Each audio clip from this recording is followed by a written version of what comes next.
If someone walks in late, they can always rewatch.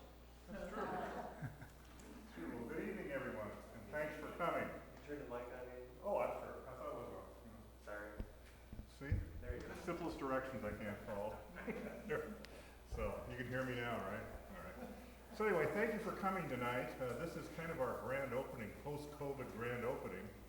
We did have a very good turnout on Memorial Day for the ceremony and also the picnic lunch here. So that was kind of our opening, but this is the grand opening. Of course, we have Don Franz tonight he'll be speaking on a couple Civil War related topics. This summer, though, we've got two other history programs. On July 20th, we have the Women of Courage and Commitment will present Jane Addams and Susan B. Anthony. So that's on Tuesday, July 20th. And then on Tuesday, August 24th, my wife, Susie, will be doing a presentation on the only Stevenson County Fair to be held in Cedarville. And that was in 1951 because of flooding in Freeport. So those are our programs for the summer. Tonight, Don, who's done all kinds, just yeoman service to the Cedarville Area Historical Society, and he's a board member. And of course, he's got a passion for the Civil War. Don and I met, 22 years ago? Yep, 21 years ago, yeah. He took my class on the Civil War at Highland, and soon found I learned more from Don than he ever learned from me. Oh, I don't know about that. He took me over to his house, and he's got a Union and a Confederate room, a Union room and a Confederate room, so that way they won't conflict with each other, I guess. So, but anyway, tonight Don's going to be speaking on the Lincoln assassination and related events, and a connection to Cedarville. So, with no further ado, Don Franz. Okay, well, thank you. Thank you, Andy. Thank you. Well, thank you. Thank you. Yeah, there's a lot of things to talk about tonight, and it's very interesting. I'll give you some little tidbits of information I think you'll enjoy. First of all, we're going to talk about Abraham Lincoln, then we'll talk about John Wilkes Booth, and then we'll talk about the conspiracy and the assassination, and then we'll talk about the trial, and then we will talk about the execution of the conspirators. So anyway, to get started, the most written about person is Jesus Christ. The second most written about person is Abraham Lincoln. There's over 5,000 books written on Abraham Lincoln. Now, Lincoln, as far as I know, had 3 connections with Cedarville. For number one was Abraham Lincoln was good friends with John Adams, who was Jane Addams' father. And Adams is spelled with 2 D's. And Lincoln would always say, my friend, double D Adams. Then the second thing about Cedarville and Lincoln was it was kind of thought that maybe, possibly, that John Adams had little influence on maybe Lincoln talking to Douglas at the Douglas debate in Freeport. And maybe he should do that in 1858. Maybe that's how that came about. The other thing is, and that Jane Addams was born in 1860. And so when Lincoln was assassinated, she was 4.5 years old. And so when he was assassinated, Jane Addams said, that was the first time I'd ever seen my dad cry at the assassination. So, anyway, another interesting thing that we have here on the slide is we have a 1833 grocery receipt. And it's got butter on it, it's got cheese on it, got flour on it. Pretty good price for $6.85 at that time. But it's got the Abraham Lincoln's name up above, and it's written out in brown ink. Well, at that time they only had brown ink, and down at the bottom it says, receive payment, Abraham Lincoln. Now, the thing to make you think about, it's not authenticated, but you notice how nicely folded that is and everything. So I wonder if that's not a receipt from a grocery store that Abraham Lincoln went to, and he folded it up and stuck it in his pocket. Or it's not authenticated. The thing about it is, it's supposedly there were 7 Abraham Lincolns during that time, during the Civil War. So anyway, he became a 16th president, and he was known as a war president. And then he was reelected in 1864. And so in 1864, at his inaugural address, there was John Wilkes Booth and his co-conspirator friend, Louis Payne. Next. This next CDB, which is a carte de visite, which is a calling card, that is a picture of John Wilkes Booth. They did listen to him on the Capitol steps during the second inauguration speech. And John Wilkes Booth, they were very close, actually, to the president, and John Wilkes Booth wanted Lewis Powell to shoot Lincoln at that time, because John Wilkes Booth was pro-South. The rest of his family was pro-North. And so Booth actually borrowed a uniform from the Richmond Greys in 1859, got on a train with the Richmond Greys, and went to Harper's Ferry and attended John Brown's hanging in 1859. And he was an abolitionist. And so Booth wasn't too far away from, actually, the gallows. So he was pro-South. And he was a very famous actor at that time.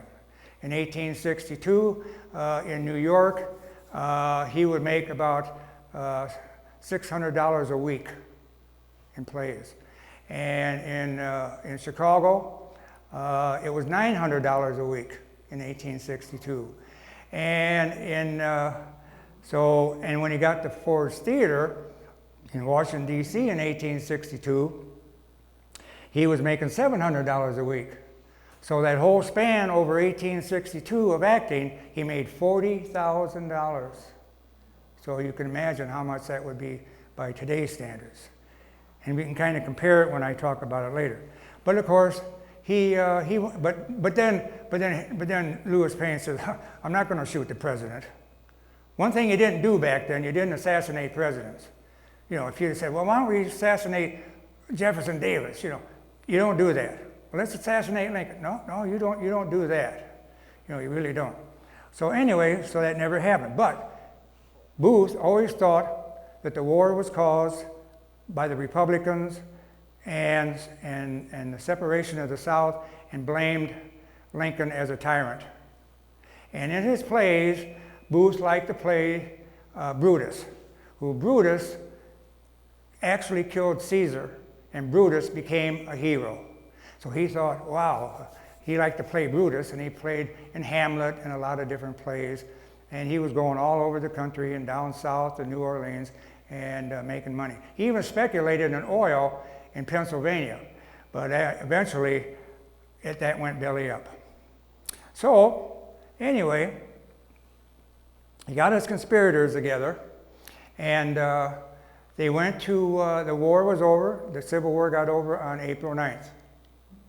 So the war was over, and Booth said, what can I do to prolong the war and make the South kind of rise again and keep the Confederate Army going now that Lee surrendered the army? Because there was only one army left, and that was Joe Johnston's, facing Sherman in North Carolina. Well, so he said, I wonder what we can do. Well, on the 11th of April, everybody wanted Lincoln to give a speech. So at the White House, he came out on the veranda at the White House, and he's giving his speech about the Civil War and everything, and Booth and his conspirators are there. And so Lincoln basically said at one point that we're going to give suffrage, or the vote, to the freed black slaves. Boy, that infuriated Booth right off the bat. And he said, I'm not going to be equal to any ex-slave. He said, you know what? Lincoln gave his last speech. So he got his conspirators together. So he had Lewis Payne as a conspirator, and next. And another conspirator. That's Lewis Payne right there, after he was captured. He was actually Lewis Powell, but his alias was Lewis Payne because he was a member of the Mosby Rangers, and he deserted, so he thought, well, I better change my name, because if they catch Powell, they're going to probably execute me. Next. And so that was one of them. That one there is Michael O'Laughlin. He was a conspirator. Next. We'll go through these here. And that is Samuel Arnold. So that is the next one. And so next, be fine. That is David Harold. He was a conspirator. And we'll get into him later on. Next. That is George Azarat. George Azarat was born in Germany. And that's George Azarat. So those were basically his conspirators. And so he was trying to devise a way to save the South. And so he got his men together at a restaurant in Washington, D.C., and he said, let's kidnap Lincoln and take him down to Richmond and then we'll hold him at ransom, and they'll free the prisoners, the Yankee prisoners, and then the South will come up again. Well, shortly before they did that, Lincoln was riding on his horse to go to a play, or he was going to the soldiers' home, and he changed his mind. So he turned off of 7th Street, and somebody shot at him and shot his hat off and had a bullet hole in his hat. They never found out who shot at Lincoln at that time. So they had the conspiracy going, and they're going to kidnap Lincoln. So he was going to go to the soldiers' home. And so they were going to capture him in his carriage. Well, Lincoln changed his mind. So he went to the hospital where they were putting on a play called Still Waters Run Deep. Well, here come the carriage, and they're waiting on the trail to the soldiers' home. And lo and behold, the Secretary of Defense was in there, and it was Salmon Chase. So they missed Lincoln. So, okay, what's the next thing we're going to do to capture Lincoln? Oh, Booth got an idea. This is what we'll do. When he goes to the theater, because Lincoln likes Shakespeare, and so when he goes to the theater, what we'll do is, Lewis Powell was a big, strong man, tall, you can tell by the picture. We'll grab Lincoln in the booth, in the box, handcuff him, and then we'll lower him to the stage on a rope. And then they'll grab him down on the rope. The conspirator said, no, we're not going to do that. You're crazy. We're not going to do that. So anyway, Michael Laughlin, he said, I'm out of here. I'm taking off. So he went to Baltimore. So Booth at the very last minute thought, okay, I'm going to probably assassinate Lincoln. Probably do that. He got his conspirators together. They met in a boarding house of Mary Sarat. Mary Sarat was a lady that had a tavern, and her husband, John Sarat, down which today is Cedarville, 20 miles away south of Washington, D.C. And it was a post office and a bar. John Sarat was an alcoholic. They said he probably drank more than what he sold. And so he actually did die eventually of alcoholism. Mary couldn't keep up with the bills, so she decided to lease the post office and tavern to John Lloyd. And she moved into Washington, D.C. and bought a boarding house, which we will see pretty soon. And And so the conspirators and John Wilkes Booth met in the boarding house. Well, there was also a person by the name of Louis Weichmann that in November of 1864, he became a tenant of the boarding house. So he saw what was all going on. He's instrumental later on in the trial along with John Lloyd, which we'll find out. So anyway, he's going to shoot Lincoln. So John Wilkes Booth is very familiar with Ford's Theater. He knows all the ins and outs about it. He even has his mail come to Ford's Theater. And he finds out on the day that, a day before, that General Grant is going to be with Lincoln on the 14th of April, which is Good Friday, for the play Our American Cousin, who a great star, Laura Keene, is in the play. Well, thing of it is, and it's kind of a good thing in a way, that Lincoln's wife and Grant's wife didn't get along together. So they said, we're going to go north, and we are going to visit family up in New Jersey. Okay, so Lincoln asked Edward Stanton, Secretary of War. Stanton didn't want to do it. So he asked Henry Rathbone and Clara Harris, and they went.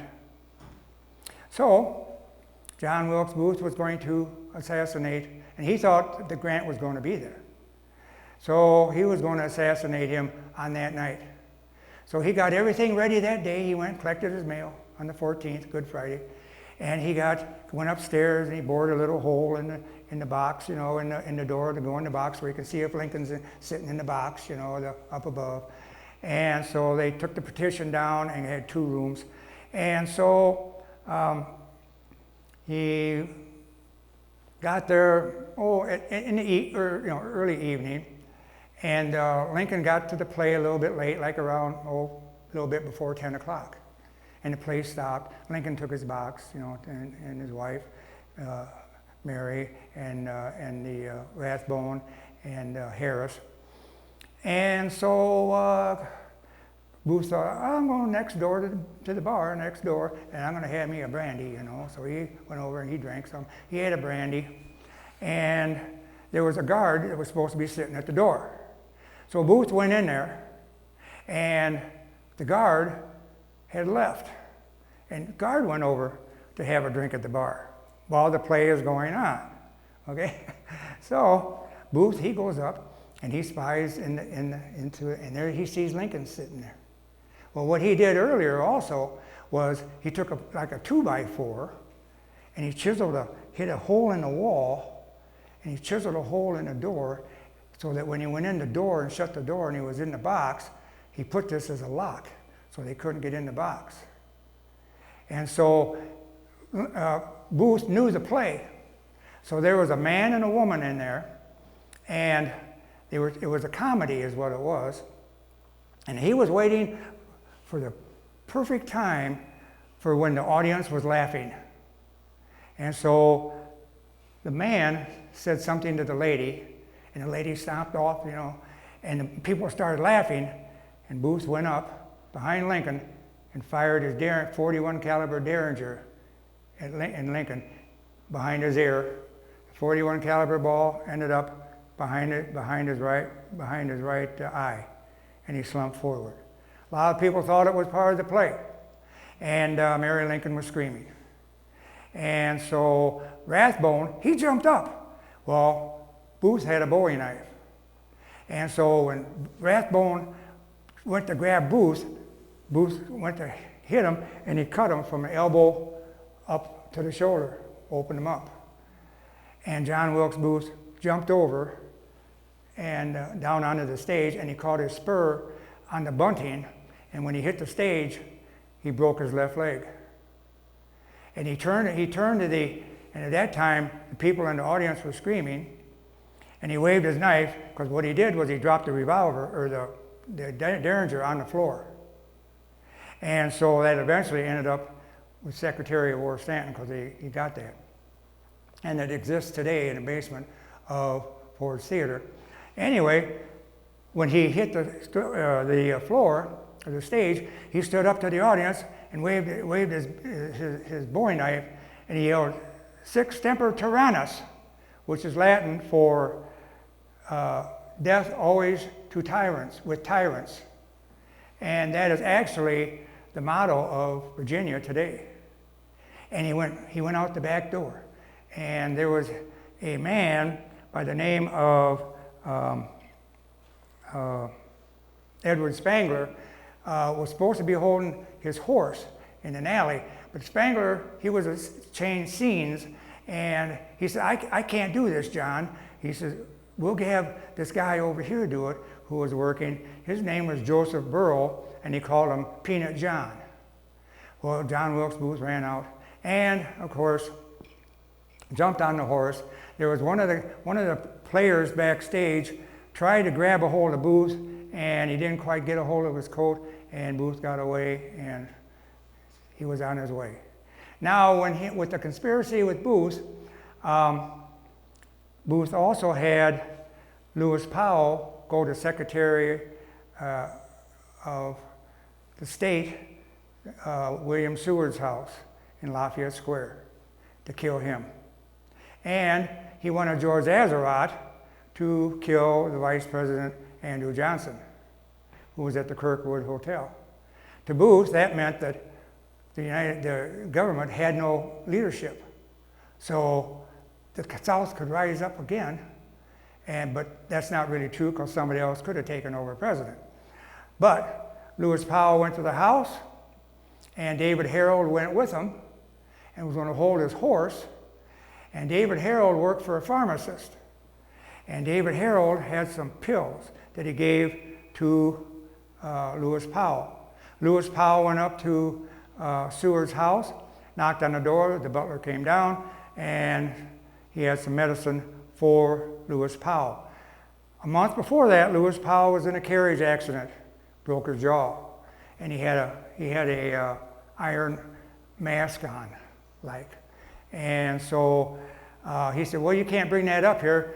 And Powell says, the doctor says I have to give it to him personally. Well, okay, come on up. So as soon as he got upstairs to the bedroom, Powell jumped on the bed with his bowie knife and started stabbing at Stewart. Well, the knife glanced off the face mask. And so if you look at a picture of Stewart afterward, he's got a scar on his cheek here. But he lived. And Augustus came in and fought, which was his son, which was Seward's son, and his daughter came in the room, and Powell hit Augustus so hard on the head with the pistol that he broke the butt of the pistol on his head. And so he ran down the steps, and the butler stopped him, and he hit him in the head and gashed his head open, and he ran out the door. And he threw the bowie knife in the gutter, and he's yelling, I'm mad, I'm mad. But then all of a sudden, David Harold is not there with the horse. David Harold heard the screaming going on, got afraid, and took off. So they're on the run. So we can go to the next one. I'm trying to move along here. There's a lot of information. That's John Sarat Jr., and we'll talk about him later. That is Mary Surratt's son. Go ahead to the next. That's the Mary Surratt boarding house. And Secretary Stanton said that is where the egg was hatched, because they all met there. And Anna Sarat, Mary Surratt's daughter, was taken in with John Wilkes Booth. John Wilkes Booth was very handsome. He was an actor, making a lot of money. He would come out of the theater and people would grab at his clothes and try and get souvenirs. But that is a boarding house on this was actually the living quarters on that first floor there. The second one up was bedrooms, and up in the attic part was more bedrooms. And so that was a boarding house on 541 H Street in Washington, D.C. So we can go to the next. Now, that's the boarding house today. In year 2009, it was made into a historical site by the United States.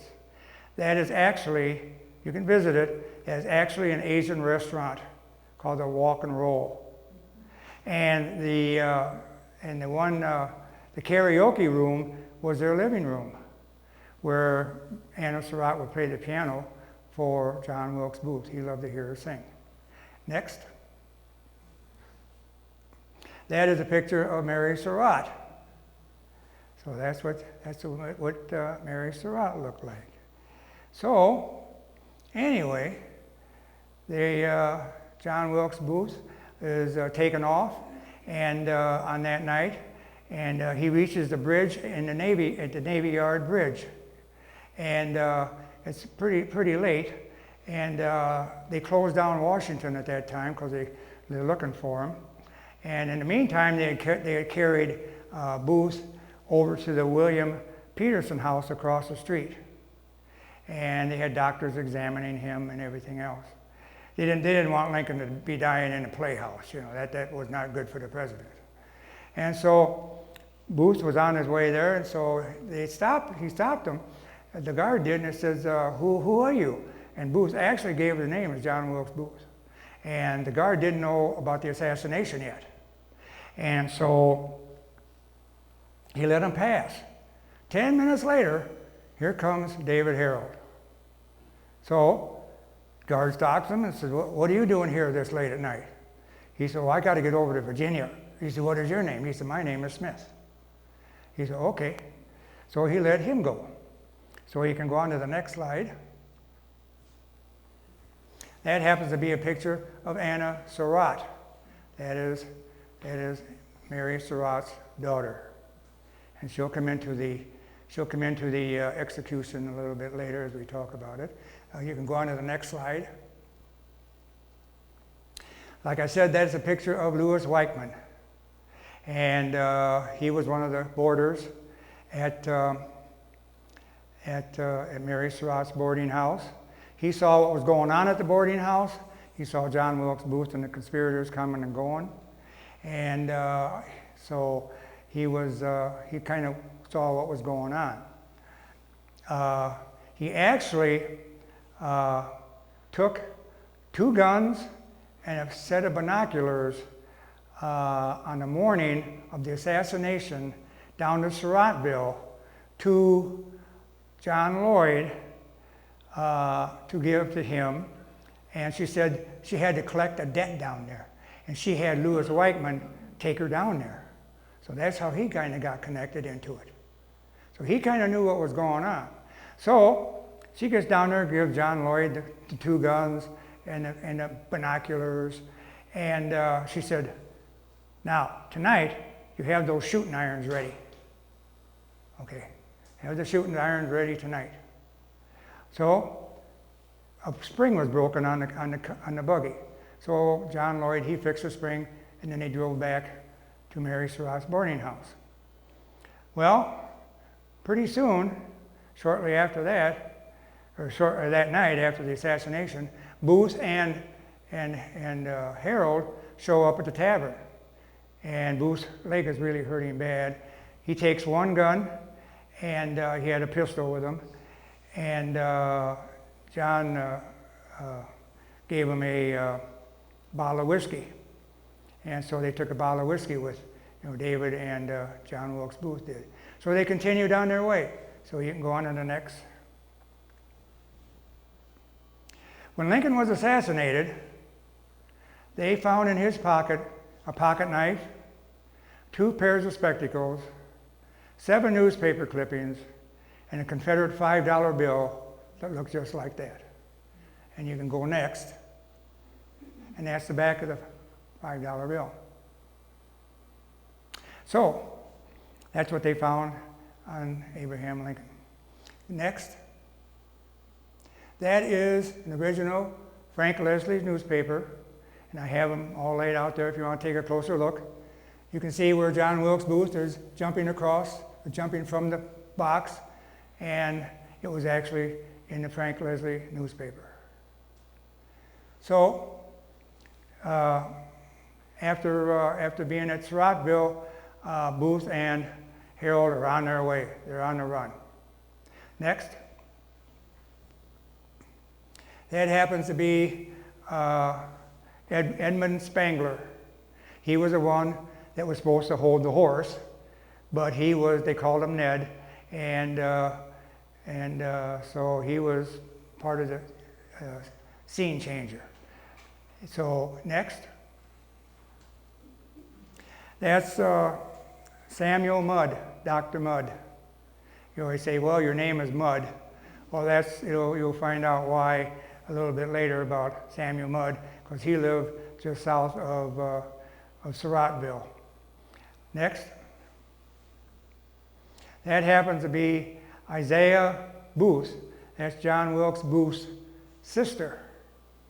And she wrote a book about Booth, and it's called The Unknown Story of John Wilkes Booth. Next. Now, a reward poster was out, $100,000 to capture the conspirators. They were looking for the conspirators. And actually, some investigators told some detectives there was some activity going on at the Sarat boarding house. So on the 17th of April, detectives showed up at Mary Sarat's house. And they even found a picture, or a CDV, of John Booth behind a picture on the mantle. Well, it's midnight. So they're questioning Mary Sarat. Well, Lewis Powell was not familiar with Washington, D.C. He's walking around Washington, D.C. for 2 days. He doesn't know where he's at. Pretty soon, at that time, he walks in Mary Sarat's boarding house with a sock over his head. Clothes aren't real dirty, and for some reason, he's got a pickaxe. He walks in the door. Detectives said, "Who are you?" He said, "I'm Lewis Powell." He said, "What are you doing here?" He said, "Oh, the lady there, she wanted me to dig a ditch for her around the house." And he said to Mary Sarat, "Do you know this man?" "No, I never seen him a day in my life." "Are you sure?" "No, I never saw him." And Anna says, "Well, that's okay, I'm sure, because Mary Sarat's got poor eyesight." Well, they thought, if he came there, he must know something about it. So they arrested him and Mary Sarat and took him to the penitentiary, the old Arsenal Penitentiary. Next. So this is a quick map on Booth and Harold on their run. And you can see where they had from Ford's Theater, they hit the Sarat Tavern at midnight on the 14th. Can everybody see that okay? And so then they ended up at Dr. Mudd's house late at night on the 15th. Late at night on the 15th. Dr. Mudd claimed he didn't know who John Wilkes Booth was, but he had met him earlier. And so he told him he had a broken leg and that a horse fell on his leg and he needed help. So that night, he and his wife, Dr. Mudd's wife, took John Wilkes Booth in upstairs, and he fixed a splint for his leg, and he made a crutch for John Wilkes Booth. So they stayed the night. So the next morning early, Wilkes Booth and Harold are going to leave, and Mudd says, "You're not going to leave already, are you?" And he says, "Yeah, we got to get going," because they wanted to get to Virginia, because Booth figured, wow, I'm like Brutus. They're gonna really I'm gonna be famous, and I killed the tyrant and the guy that started all this, and they just, wow, this is gonna be great. And so they kept on going, and on the 16th, they came to the home of Samuel Cox. Samuel Cox says, "You're not staying in my house." Not at all. And so actually how they found Samuel Cox's house was they ran into a freed slave that was a tobacco farmer, and he took him to the Cox house. And so Cox says, "You're not staying with me." But he says, "I'll introduce you to Tom Jones, and he'll take care of you." Tom Jones gave took him to a pine forest or pine woods where they stayed for 5 days. He was giving them food, newspapers. Wilkes Booth found out that the South was really putting John Wilkes Booth down for shooting the president. He wasn't the Brutus they thought he was. He was considered a criminal and a bad guy, and the South even thought that. Joe Johnson, second in command, the last general to surrender the army, he said it was a disgrace that Booth shot Lincoln. Robert E. Lee said it's really sad. What actually happened was Booth shot the South's savior. Lincoln would have been very easy on the South. Take your men, go home, and let's forget about it. Okay? Take your guns and your rifles home. That was what Grant said at Appomattox. But since Lincoln was gone, Andrew Johnson was the president, and he wanted to make everybody pay. He wanted to hang everybody. All the generals, he wanted to hang Jefferson Davis. Jefferson Davis ended up in prison for 2 years. Anyway, so they stayed in the woods, and so they're going to cross the Potomac River into Virginia. And then we'll be safe, and we'll be among friends, and we'll be adored down there among the people. So the first time, ironically enough, they had a compass, and they had a help with a guy that had a boat, and they had a candle, and it was at night, and they went to go across the Potomac River. And what you can see was they actually looped around, and they eventually came back onto the Maryland side. So there they were. Well, what are we going to do now? Let's try it again. So the next day, they tried it again, and they ended up at Colonel Hughes's house on the 22nd. They stayed there, and they were upriver from then. Then they continued down to the Lucas farm. Now, so they slept in the cabin at Lucas farm. And then they were on their way to the Richard Garrett farm. Quite a story about the Richard Garrett farm. Next. That picture is Willie Jett. Willie Jett was a Confederate. John Wilkes Booth ran into Willie Jett. He was a private in the 9th Cavalry. He has 2 other companions with him. There was a Captain Ruggles who was with them, and they said they were on their way home. They were members of Mosby Raiders. And Jett said, "Who are you?" And John Wilkes Booth said, "I'm James Boyd." And they said, "Okay." And they said, "We need a place to stay." They said, "We can go to the Richard Garrett farm, not too far away." The Richard Garrett farm was 3 miles south of Port Royal, Virginia. When Booth got into Virginia, he found out that the people weren't even going to feed him. You know, we're not going to feed the murderers, you know. And Reconstruction during the war under Andrew Johnson was a mess. That was terrible. They did make the South pay that. They did make the South pay that way. So anyway, that's Willie Jett. He was 19 years old. So they took him to the Garrett farm. And so the Richard Garrett farm, and they didn't know about the assassination yet. So they put him up for the night, and the next morning they were still there, Booth and Harold. And Garrett was afraid that they were going to steal the horses. So they locked him in a tobacco barn for the next night. And that would have been on the 24th, or on the 25th. And well, actually the 26th. And so in the meantime, the Union cavalry was looking for John Wilkes Booth in the area. And they came across Jett. And they said, "Have you seen anybody like this or whatever?" And he said, "Yeah, there was kind of a guy that looked like that over at the Garrett farm." So at night, they showed up at the Garrett farm.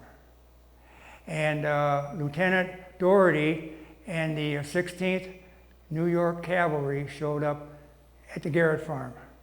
And they said, "You guys got Booth here or somebody here?" And they said, "Well, yeah, I don't know." They said, you better put it over, you know."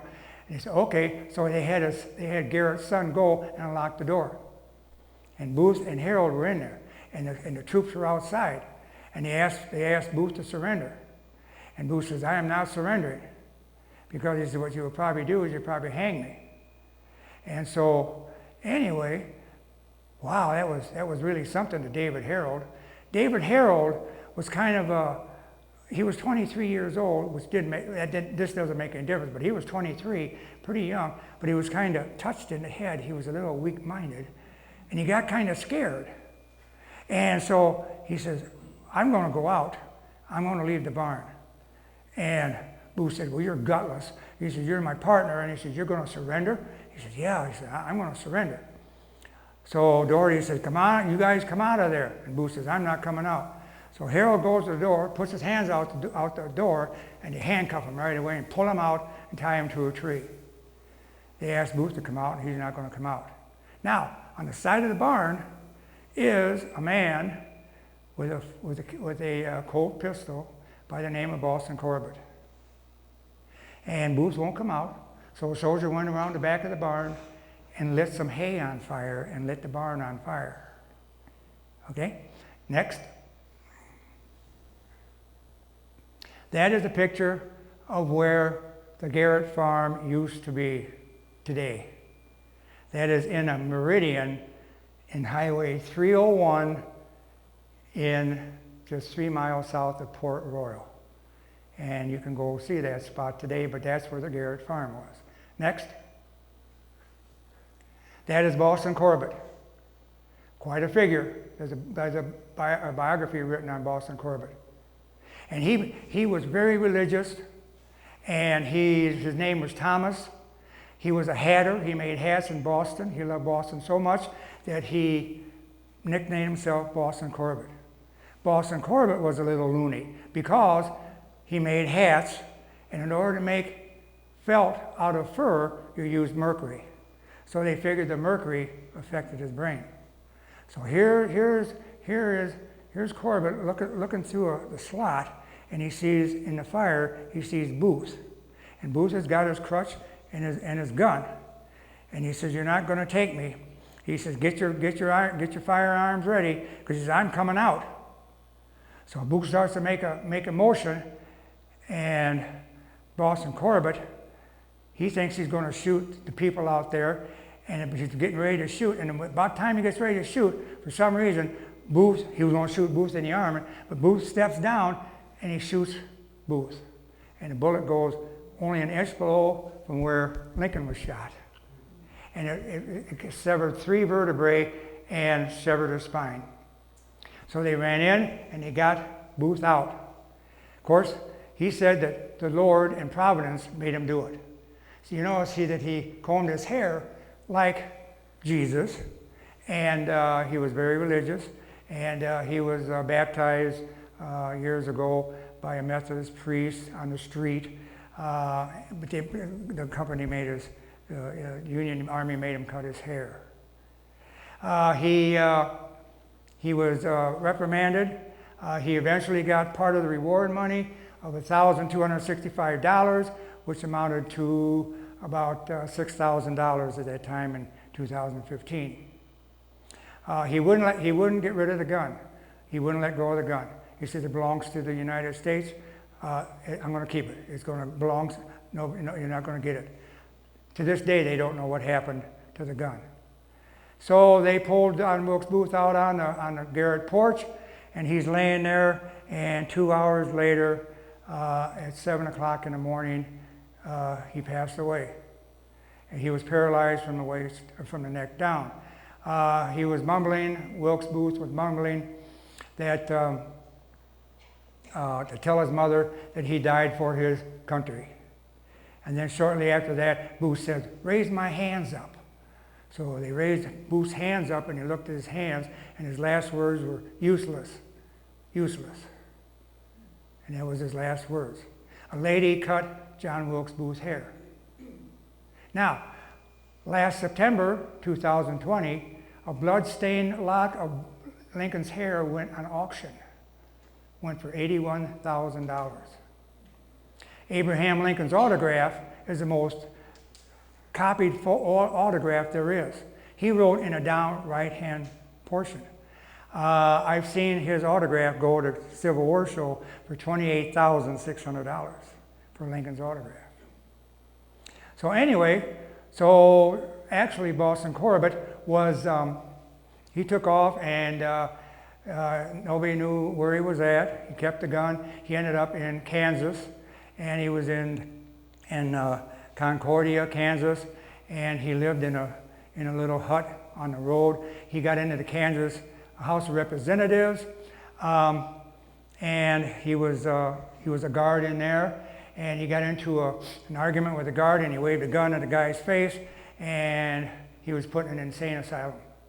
And 3 years later, he escaped on a horse, and he went to supposedly Hinckley, Minnesota.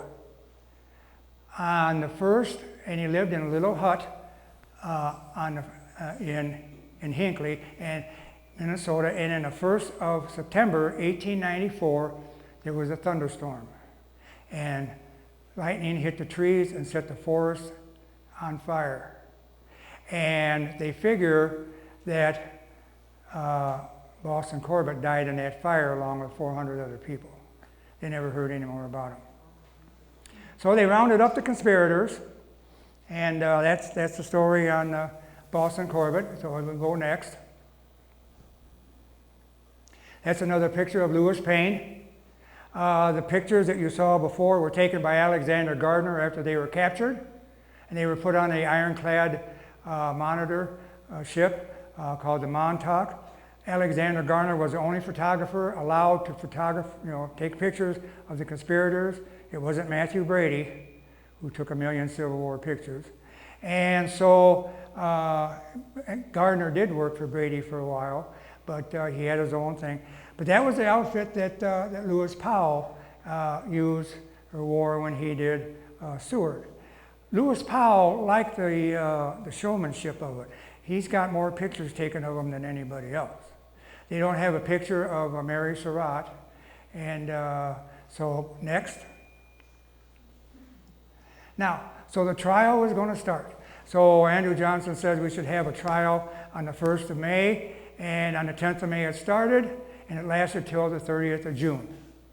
There were eight conspirators and 9 general judges. One of the judges the judge advocate was Joseph Holt. He was the head. One of the judges in the trial was Lew Wallace. This is a CDV, an actual picture CDV of Lew Wallace. He was the only lawyer in that group of judges. In August of 1880, he was very religious also, but it was a religious time at that time during the Civil War, a romantic era. And in August of 1880, Lew Wallace wrote the book Ben-Hur. And in 1884, it outsold Harriet Beecher Stowe's Uncle Tom's Cabin. And that sold 1 million copies over in Europe. And Queen Victoria wept when she read the book. But he had, in 1884, his family, Lew Wallace's family, got royalties of $11,000 a year for the book. In the year 2017 standards, his family got $290,000 a year. So that's how that was. So, like I said, they called 300 people to testify. 9 people testified against Mary Sarat. Frederick Aiken was Mary Sarat's lawyer. She became ill during the last 3 days. So she didn't have to go into the trial, which was on the 3rd floor of the armory and the penitentiary. And they sat in the back room on a deck while the judges and the witnesses were being questioned. Louis Weichmann, he testified against Mary Sarat, and he said she was an evil, vile person, even though he had something to do about driving her down to Cedarville and deliver the goods for the assassination and the assassinates. And also, John,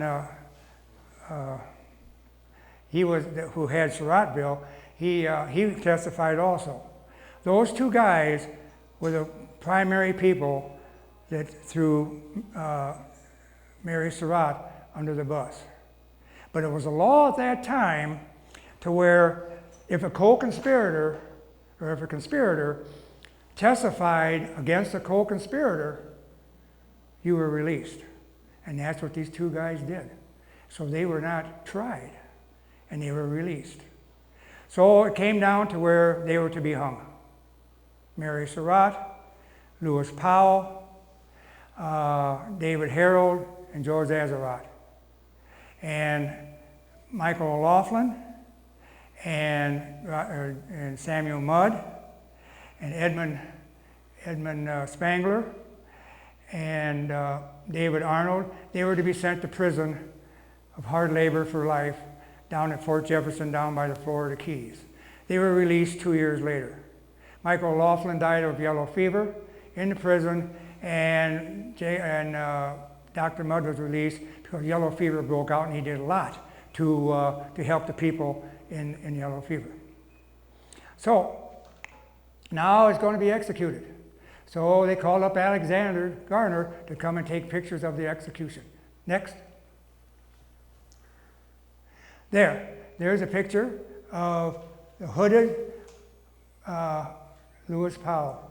The prisoners were hooded while they were in their cells. Mary Sarat wasn't, and neither was Dr. Mudd. But the other conspirators were. They had to pad Lewis Powell's hood because he banged his head against the wall all the time trying to commit suicide. So you can still see those hoods today at the museum.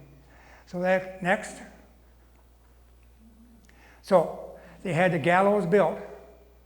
So what's really interesting here is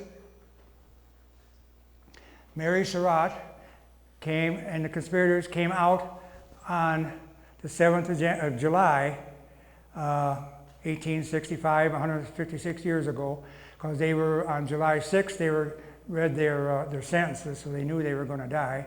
Anna Sarat, she was crying. She tried to talk to Johnson to free her mother. She cried on the steps of the Capitol and the White House, and he wouldn't even open the door for her. He said, forget it, I'm not signing any waivers or papers or habeas corpus or any of that kind of, they're gone. And she's the first woman that the government ever hanged.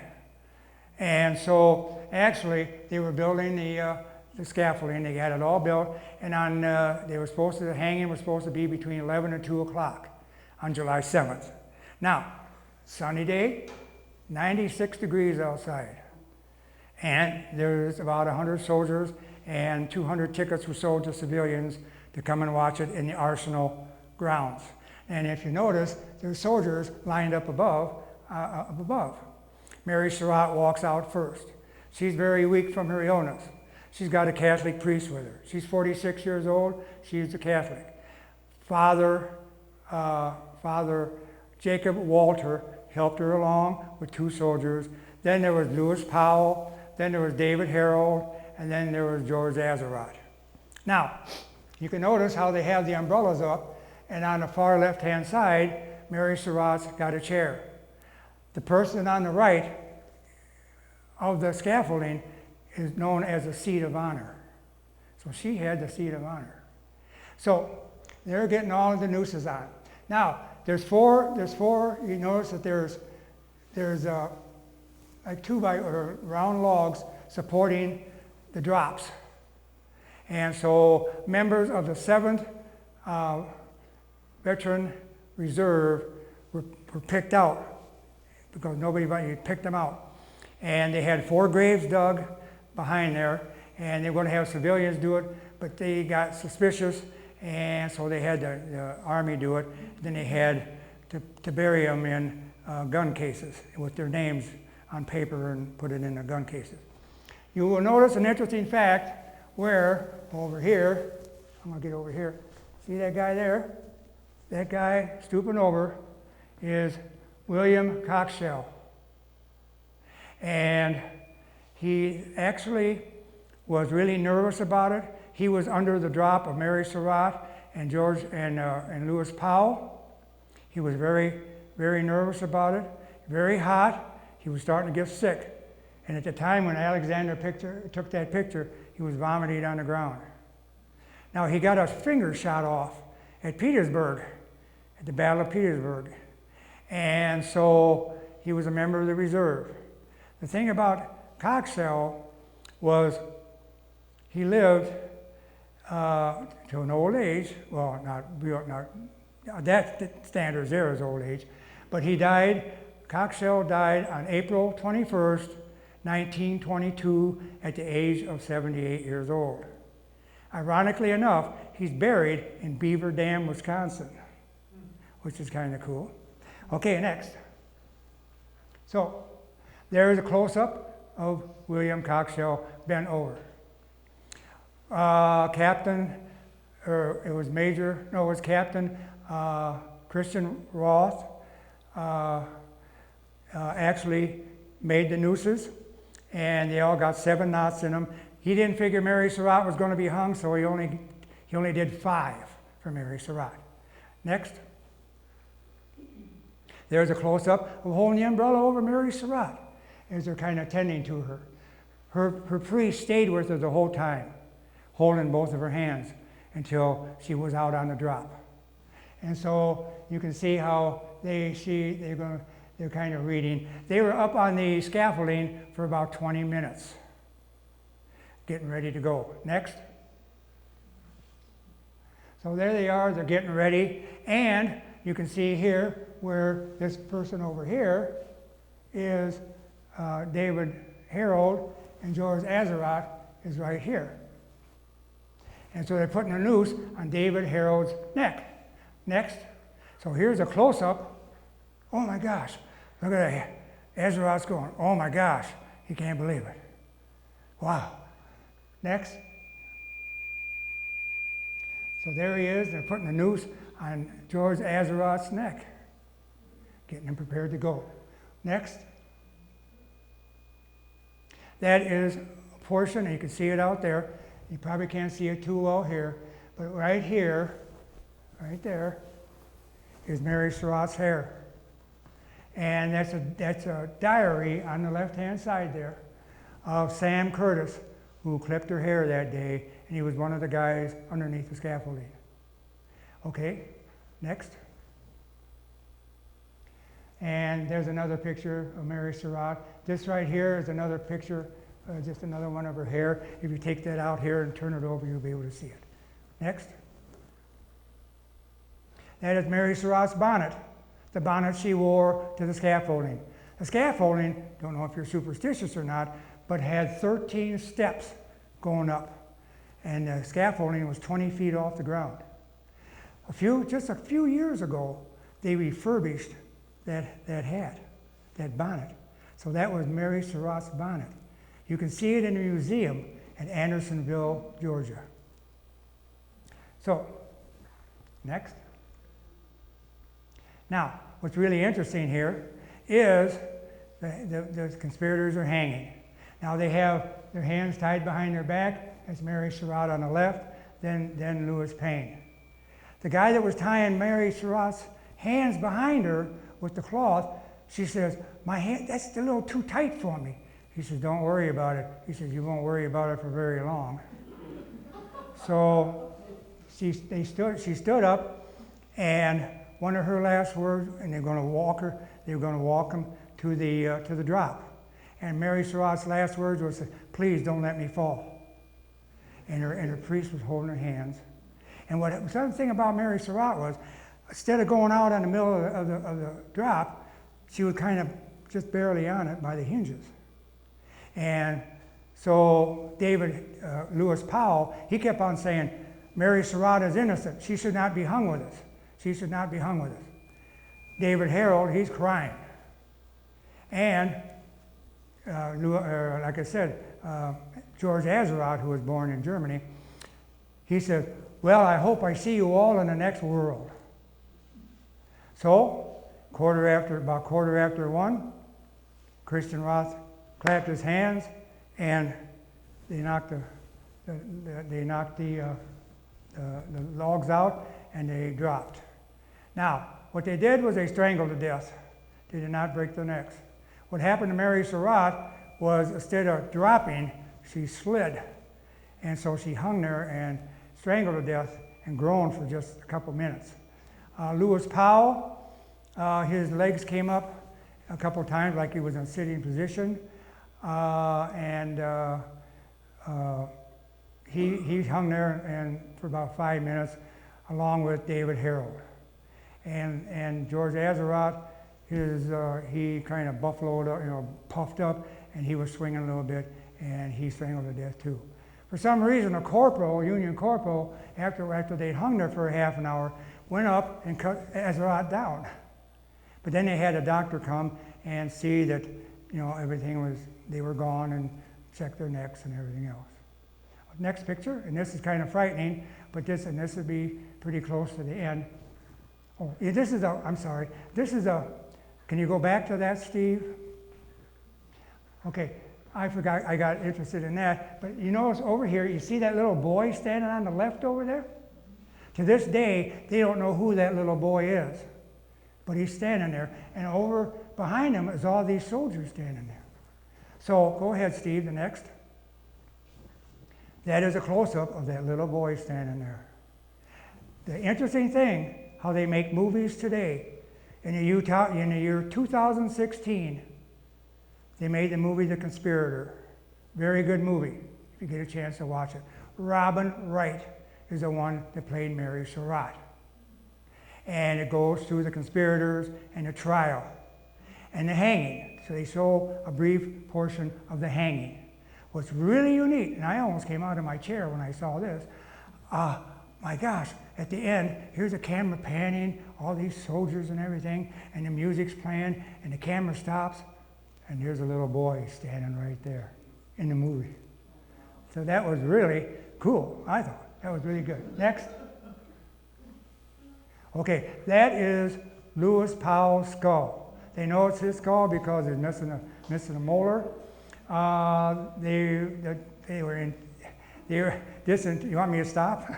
They were disinterred, and a guy by the name of 4 years later, and returned to the family. Powell was actually a Baptist minister's son. He lived in Florida, and 4 years later, a guy by the name of A.H.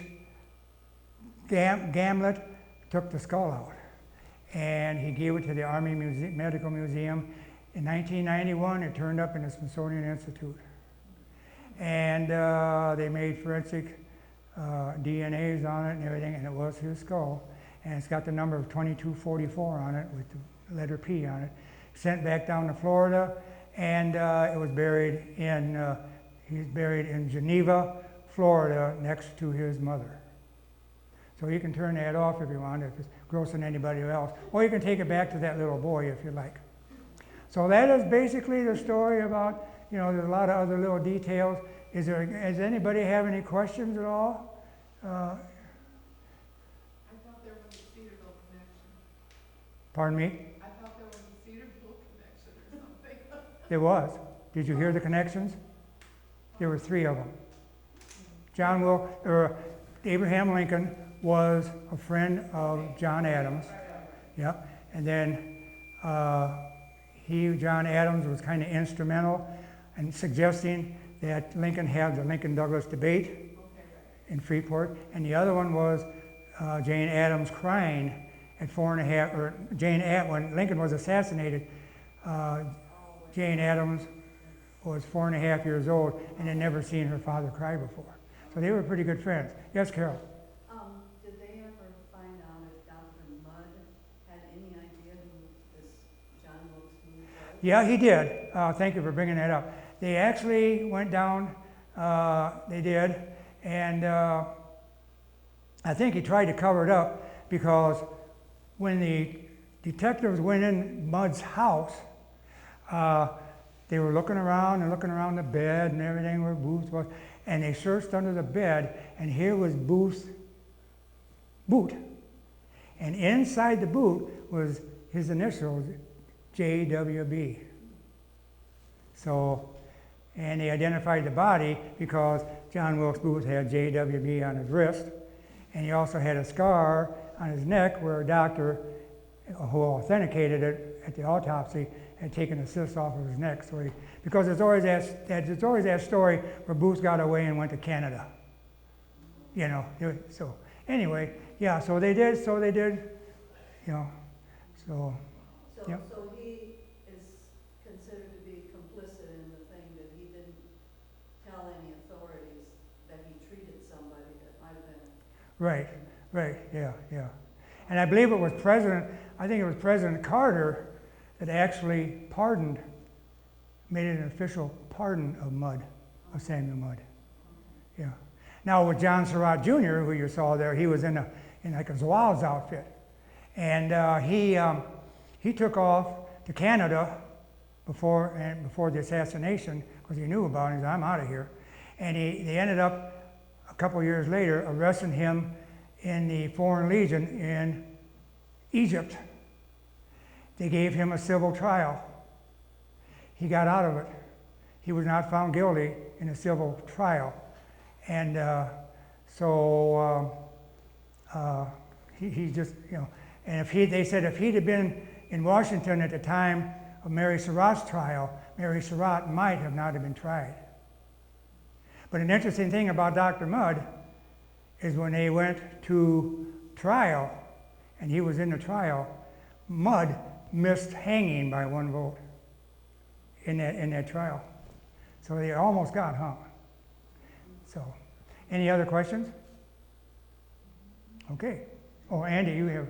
Well, wasn't Mudd, hasn't it been proven that Mudd was part of the Confederate spy network? Yes. Yep. So they actually had some connection before That's right. that night. That's right. Yeah, like Andy says, he had a connection with the spy network, and they all did. And so did Mary Surratt, and they all did, with the Confederate, spy network. And yeah, you're right. A lot of Confederate spies went through Suratville. That was a hubbub of spies. So yes, you're right. So anyway, any other questions? I do want to thank you for coming, and I want to say this one thing, that I think that Steve Myers has done a wonderful job on putting things on the screen. He was like my director, and he worked real hard, and I think that Steve ought to have a hand from everybody. Steve, thank you. Thank you. Very good man. I hope you enjoyed yourself and enjoy it. And if you have any questions, just let me know. So I'm glad you enjoyed it. Thank you for your ear. So thank you. Thank you. Thank you.